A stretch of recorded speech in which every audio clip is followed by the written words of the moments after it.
ఉంటుంది చూడండి. అగో వైఎస్ఆర్సీపీ అదేంటది, glory to ఎన్సీబిఎన్. What is your glory? Chandrababu Naidu గారు, వాట్ ఈజ్ యువర్ గ్లోరీ? అంటే ఇక్కడ నేను ఎప్పుడో డాన్స్ చేస్తూ చేసిన ఒక రీల్ని పెట్టి యువజన శృంగార రసిక పార్టీ అంట. అసలు అంటే ఇంకా మరి సినిమాల్లోంచి వచ్చిన వాళ్ళు రాజకీయాల్లోకి రాకూడదా ఏంటి? నాకు అర్థం కాదు, చెప్పండి. సినిమాల్లో వర్క్ చేసిన వాళ్ళు, ఇండస్ట్రీలో వర్క్ చేసిన వాళ్ళు రాజకీయాల్లోకి రాకూడదా? ఒక చిన్న సందేహం అండి, ఏమనుకోవద్దు. తెలుగుదేశం పార్టీని స్థాపించిన గౌరవనీయులు స్వర్గీయ ఎన్టీ రామారావు గారు, ఆయన ఎవరండి? ఆయన ఇండస్ట్రీ పర్సనేగా, ఆయన ఒక నటుడేగా. ముందు ప్రజారాజ్యాన్ని స్థాపించిన చిరంజీవి గారు, ఆయన ఎవరండి? ఆయన ఒక నటుడే కదా. ఎందుకు ఇప్పటి మన డిప్యూటీ సీఎం గారు పవన్ కళ్యాణ్ గారు, ఆయన ఎవరు? ఆయన నటుడే కదా. అంటే అబ్బాయిలు వస్తే పర్వాలేదు, అబ్బాయిలు వస్తే సూపరు, అమ్మాయిలు వస్తే మాత్రం అంతకుముందు వాళ్ళు చేసిన ఇలా పోస్ట్ చేసేసి మీకు నచ్చినటువంటి టెక్స్టులు రాసేసి క్యాప్షన్లు పెట్టేసి ఇలా చేస్తారా మీరు? ఇది ఎంతవరకు కరెక్ట్ అండి? బాలకృష్ణ గారు, ఆయన కూడా ఒక నటుడే కదా.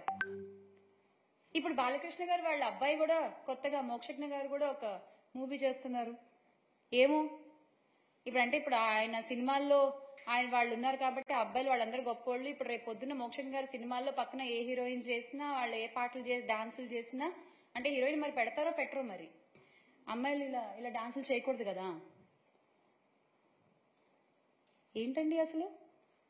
మీ పార్టీలోనే ఇంతకు ముందు జయసుధ గారు ఉన్నారు, జయప్రద గారు ఉన్నారు, కవిత గారు ఉన్నారు. అంటే వీళ్ళందరి వ్యక్తిత్వాల గురించి మీరేం చెప్పాలనుకుంటున్నారు? ఓహోహో, వాళ్ళు మీ పార్టీ వాళ్ళు కదా. Okay okay okay. సో మీ పార్టీలో ఉంటే ఓకే. మహిళలు, ఇండస్ట్రీ నుంచి వచ్చిన వాళ్ళు మీకు నచ్చని మీ వ్యతిరేక పార్టీలో ఉంటే మాత్రం వాళ్ళకి వ్యక్తిత్వాలు ఉండవు. వాళ్ళ వ్యక్తిత్వాల గురించి మనం ఏదైనా మాట్లాడేస్తాం, వాళ్ళ మీద మనం ఎంత అభాండాలైనా వేసేస్తాము, ఎంతైనా ట్రోల్ చేసేస్తాం. అంతేనా? అంతేనా మీరు చెప్పదలుచుకున్నది? చూడండి ఆ ట్రోల్స్ అసలు ఎక్కడెక్కడ వెతికి ఆగు నైట్.